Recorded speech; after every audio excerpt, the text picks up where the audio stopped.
Hello, welcome to my shop, such as it is. I have come up with this design for some small deck boxes that I want to make and sell for gaming people. And I thought I would walk you through my process of putting one together. I have some plans that I've got drawn up.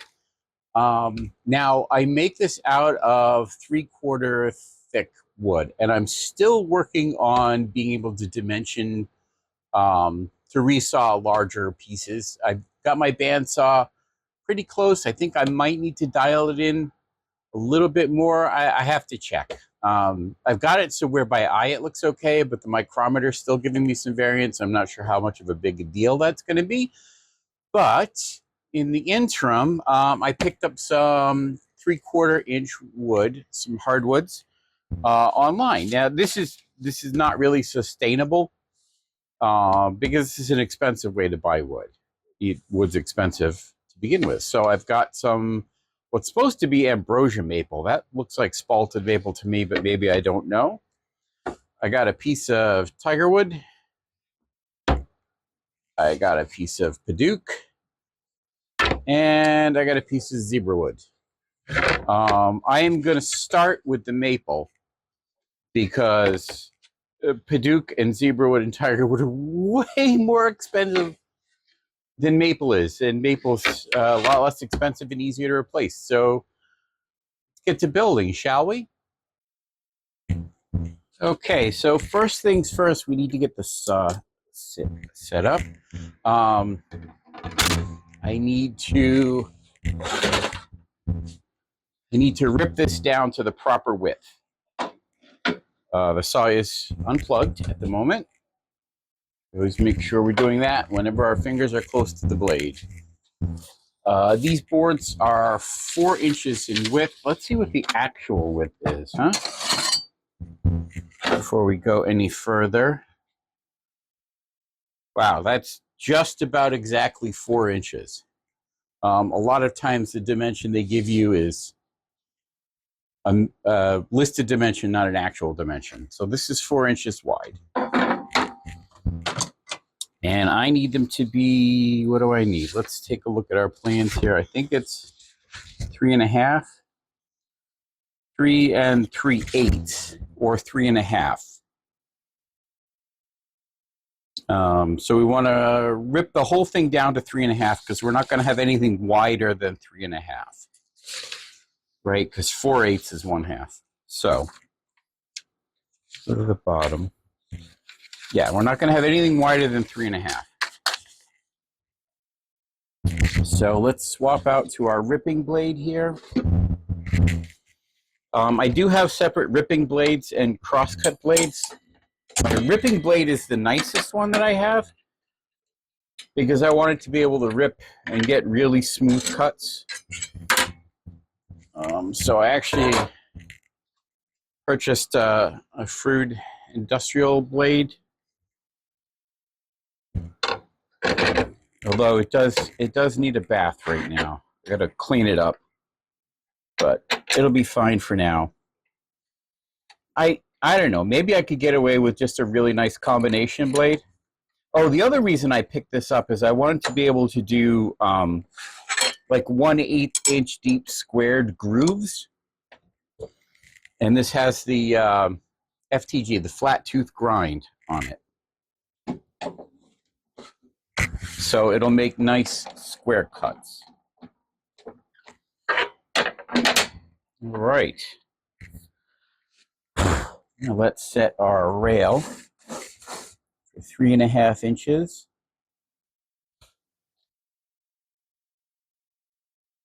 I think is right there. Lock that down. I want to make a test cut first.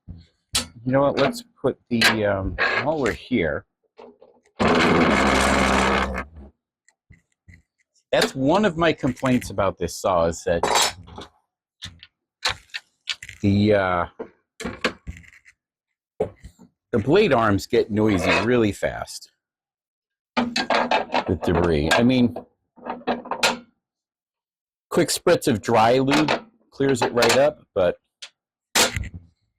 not super happy with that part. All right, so let us find a scrap piece that we can cut into a little bit. That works. Because we really just need to make a quick test cut to get the measurement. All right.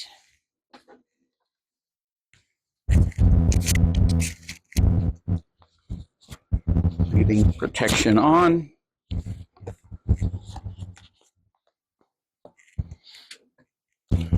Hearing protection on.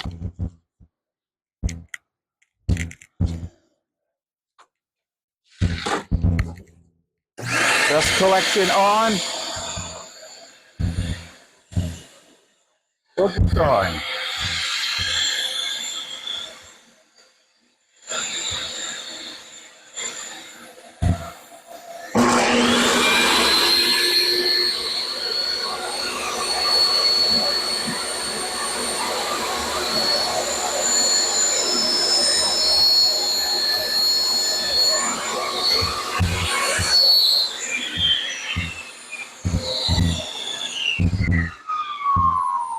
Okay, that's all we need there. Just a test cut to measure the distance here to make sure. Oops.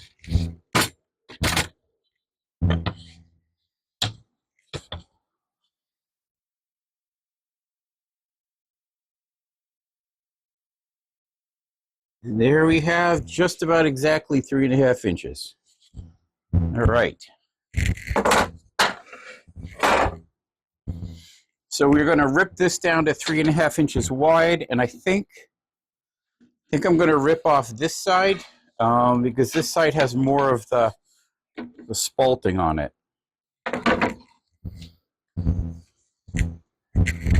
Dust collection on. Oh. You also want to adjust our blade height.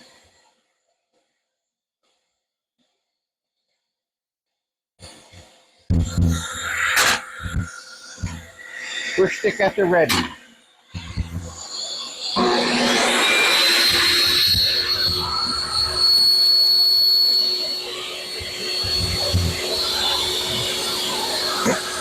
Outlead support.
Wow, look at that. That's almost perfectly square now. That'll be useful for something, I'm sure. All right, now we got to unplug the saw. So now we have to switch back to the crosscut blade to crosscut our pieces. Yeah, that's what we're going to do. Move that out of the way. Raise the blade up.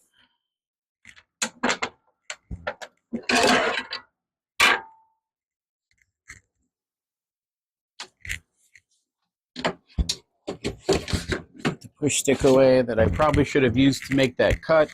My fingers were probably a little closer than I ought to have them to the blade. I don't know. I probably should, but to be honest, I don't use the blade guard all that often. And it kind of makes it a little more difficult when it's on there to judge the distance from my hand to the blade. At least it feels more difficult when I can't actually see the blade. But that's something I need to be mindful of. All right, so we are probably going to use the crosscut sled for this.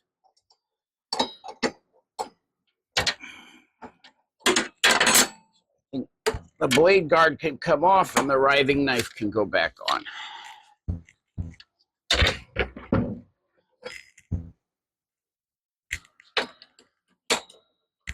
There we go. You know, maybe I should back this up a little bit so you can see me a little bit too, in addition to the wood. Right? That seems proper. All right. We've got our crosscut blade back in there. Let's get our crosscut sled in place.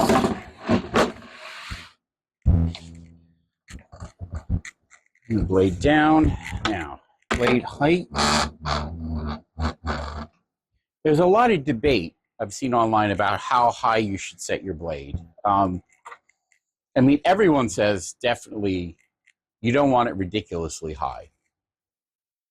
But I've seen some people say it should be just high enough to clear your workpiece by like maybe 1/8 of an inch.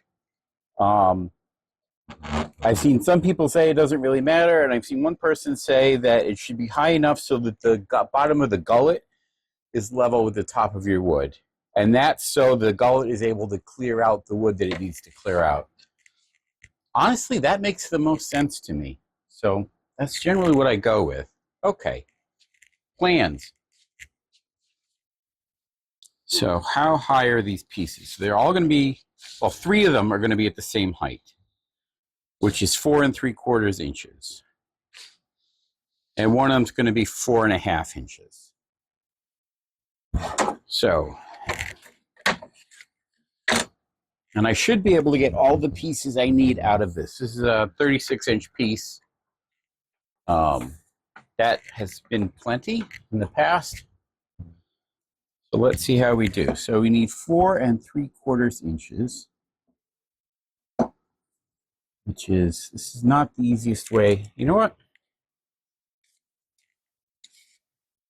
We will set this to 4 3/4 and lock it down. And now we'll just put that off the end of the wood and use that as our mark.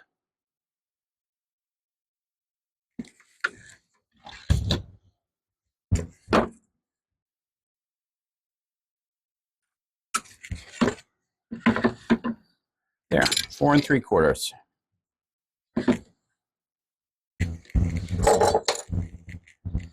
Now what I can do is put this stop down here. So we're going to line the wood up with this side of the blade because that side's our cutoff, our offcut. And then I can tighten this stop down. No, don't push it.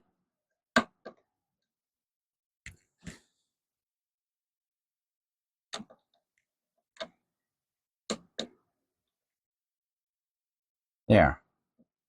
Now with the stop tightened down, I can make all 3 cuts exactly the same that are supposed to be 4 3/4. Let's do that.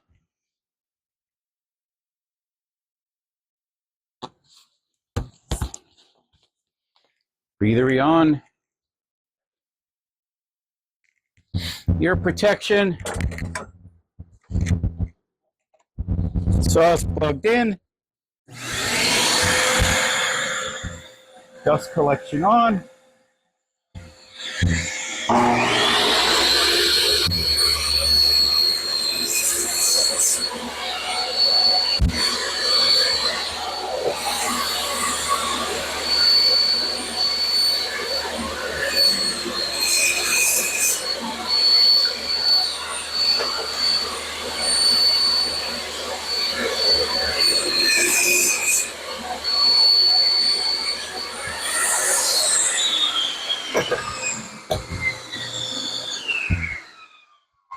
All right, the next piece is going to be 4 1/4.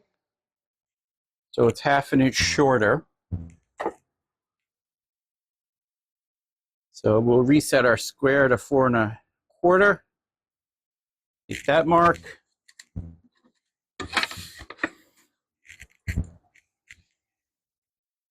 That on there. Mark our 4 1/4. Line that up with the blade and make the cut. I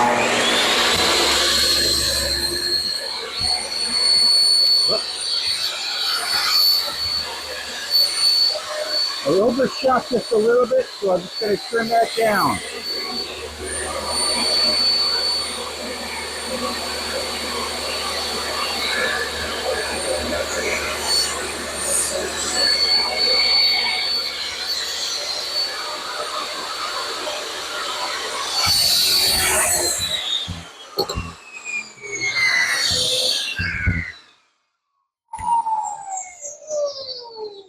I forgot to put the dust collection back on. Such an umpty. Okay.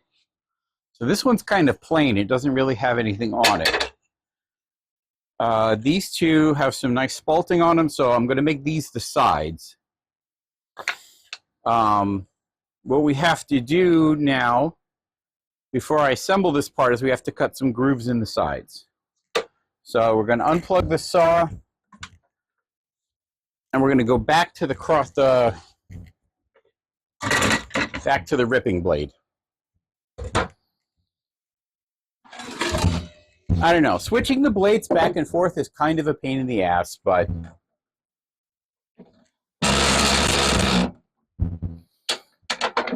I feel like it's important because I really want to get the best cuts that I can.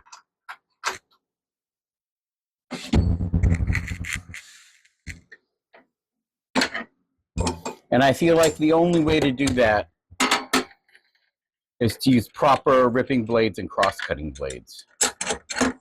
I actually want to replace this with something nicer, to be honest.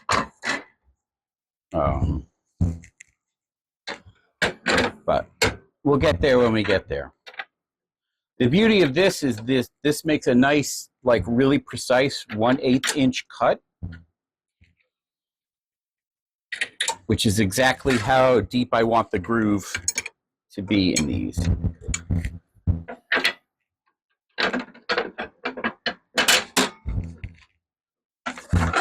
All right. Now, because, okay, yeah, this is going to be the front. Also has some nice spalting. Because I'm going to be ripping this way, even though I'm using the rip blade, I'm still going to use the cross-cut sled.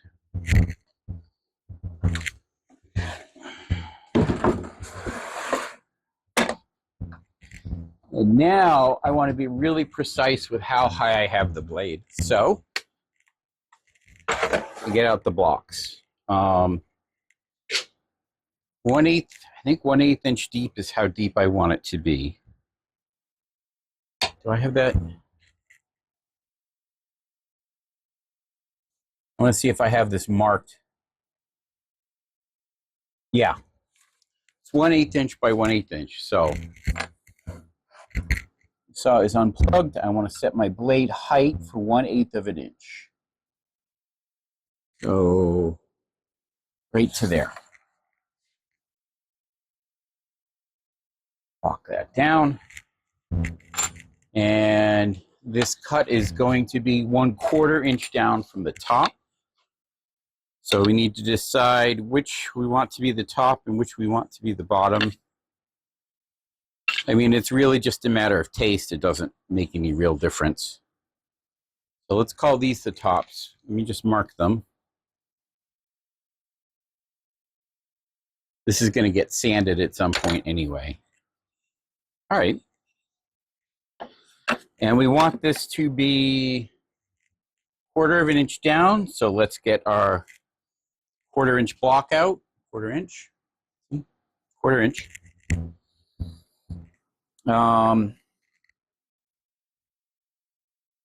So we want this to be exactly 1/4 of an inch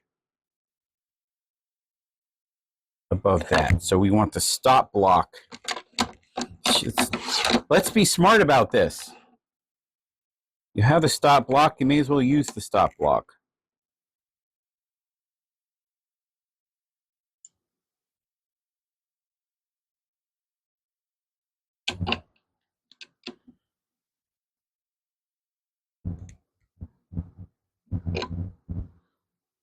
The thing I don't really like about the stop block is it tends to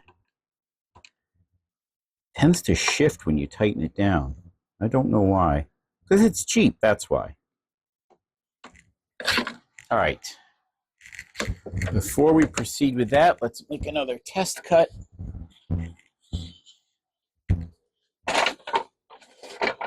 Yeah, this would be a better scrap for that. No, it won't. Yes, it will. The end's not square. Is that end square? That end square. Okay. Gear up.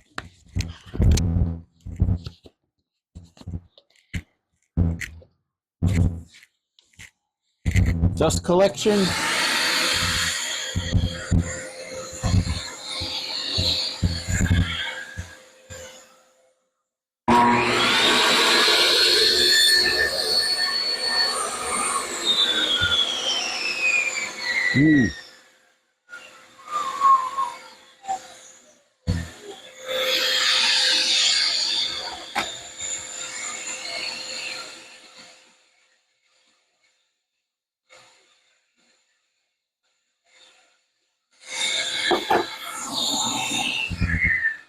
Good thing we make a test cut.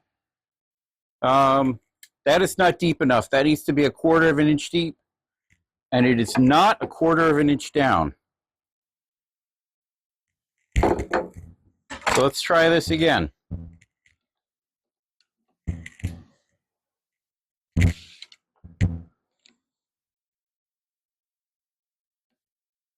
I think it's because this thing shifted. Yeah, I can feel it shifting. And that needs to be 1/4 of an inch, not 1/8 of an inch. I had that wrong.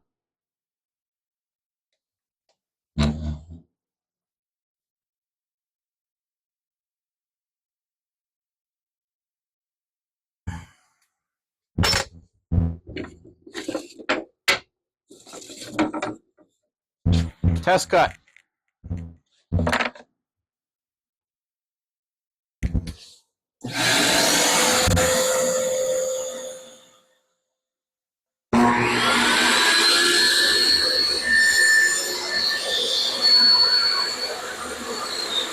That's better. That's much better.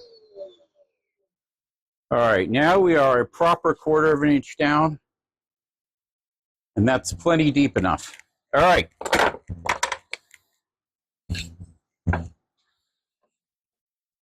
Let's cut our grooves.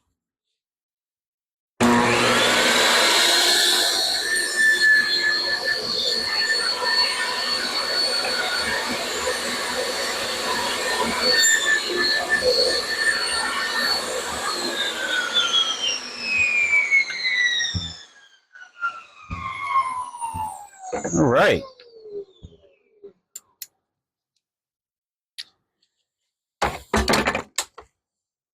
Now the last cut we need to make before we do our glue up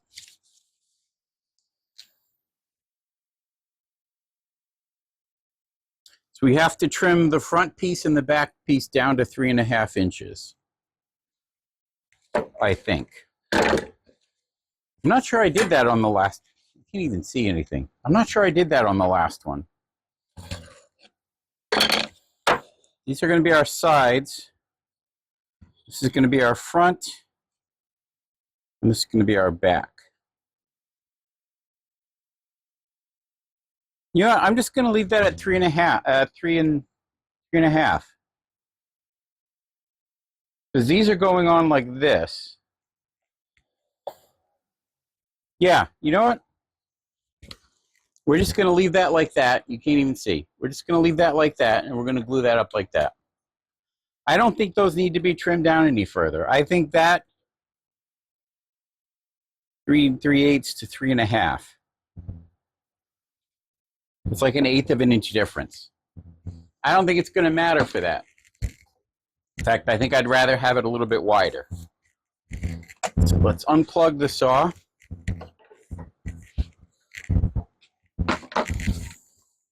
Put the outfeed support back where it belongs.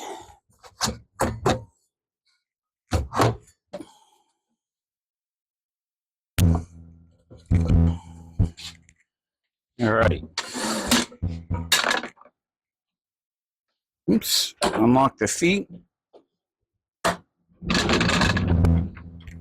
right. Now we're going to do a glue up, and that is going to be the end of stage 1 of making this thing.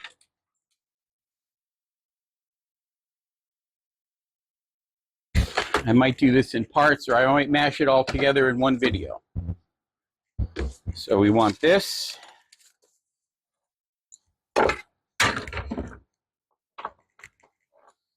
And we need clamps.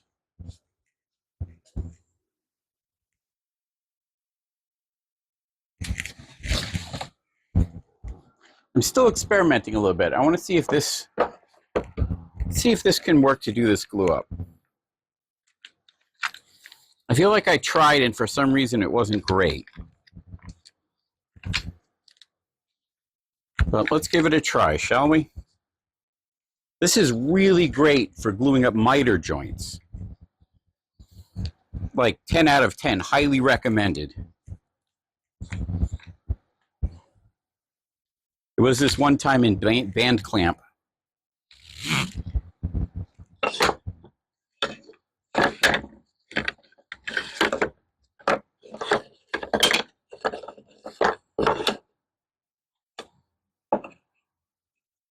Ew, ugly edge. So it's going like that. I intentionally opted to not make miter joints on these.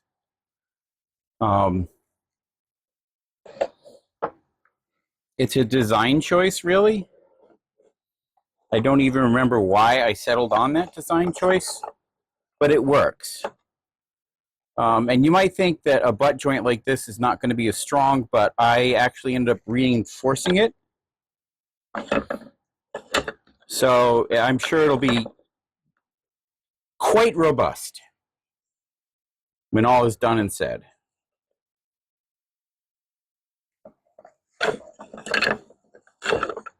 All right, you. Stop it.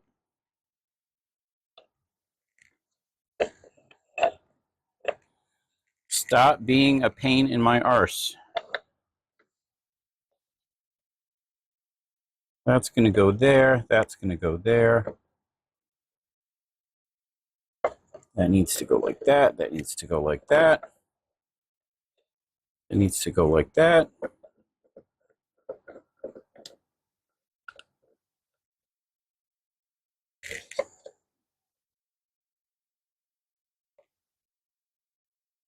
Yeah, I think this will work for this.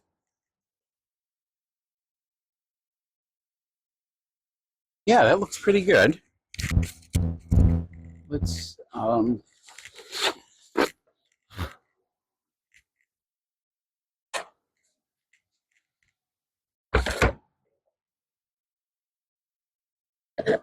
just checking to make sure everything's square. Now I'm kind of kicking myself because I should have squared my blade before I did my cuts, and I'm really annoyed that I didn't. It's very important when you're making cuts this small. I think that's good. All right, let's loosen that up. I'll leave those in, and I'll just apply glue to the sides.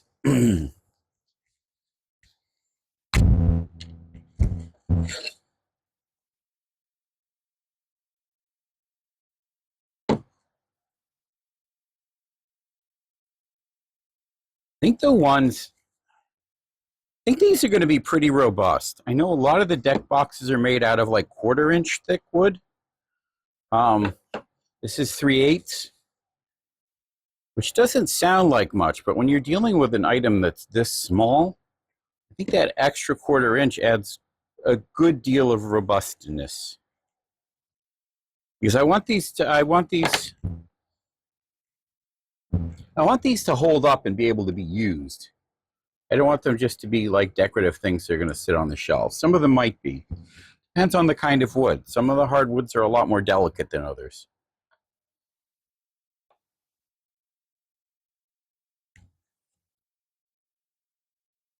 But maple's pretty heavy duty. I'm also thinking I'm going to make one out of oak. I'm going to call it Old Ironsides. It'll be the name of the deck box, Old Ironsides. It'll be made out of oak. And it will be super durable.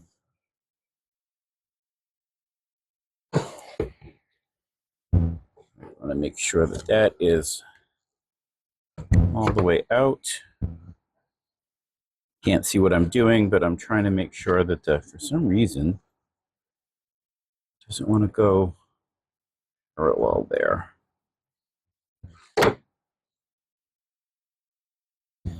I want to make sure that this glue joint here is as flush as possible to minimize any future sanding that needs to be done. See, and I'm a little bit bugged because this joint right here is slightly proud. And it doesn't want to seem to sit flush the way I want it to.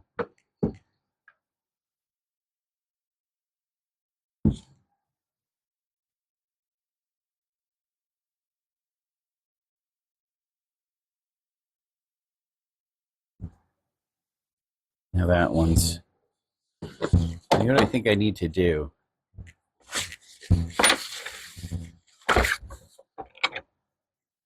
I think I need to clamp in some of my angle clamps on the interior here. Where are all my clamps? Oh, they're on the bandsaw. Duh.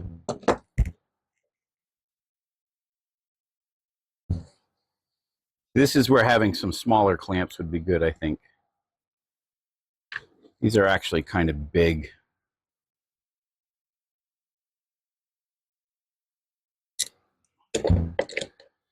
And clumsy. And I don't really need all that much gripping force here. You know, just enough to kind of hold it in place.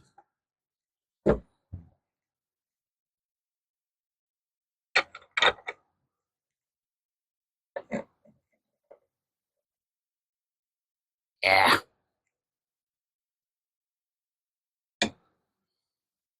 I may have to, oh, that's not going to work like that. That's only going to work like this.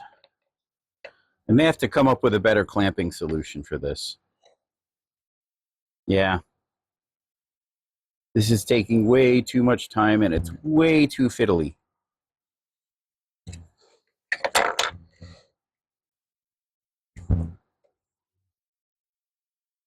All right, let's get one side.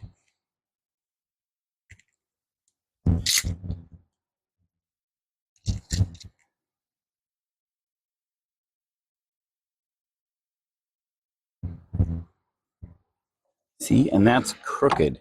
I don't want that to be that way. No, it's not flush. All right, this might be more of a hindrance than a help here. And again, that's too wide. We need to loosen that. All right, so a better clamping solution is definitely required here. But that's okay, you know? We'll get it figured out. That's why I'm doing this, is to get it figured out. All right, that needs to be flush. That's flush. Is that a little snug? All right. So we are flush across the bottom and pretty flush down each side. Close enough. We snug that up a little bit. Now let's get this piece slotted in. Fortunately, I have a few minutes of work time with this glue, so.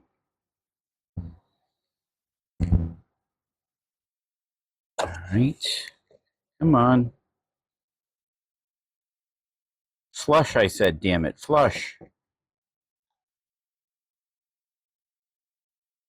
Up flush, bottom flush. All right, maybe all I need is these clamps. I don't know.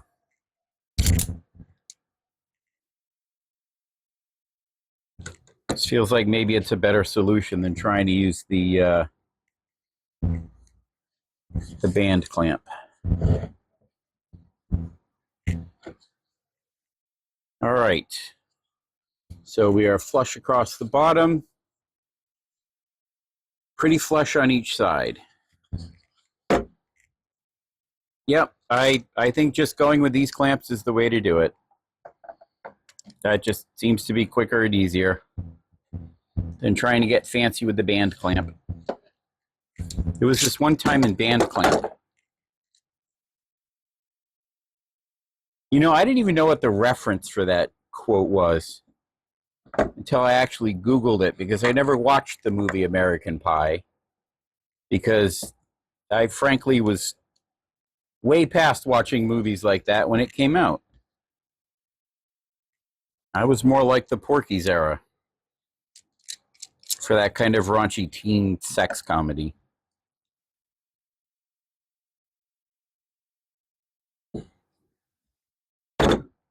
All right. Stage one is complete. And this video is almost half an hour long, so I will see you in stage two.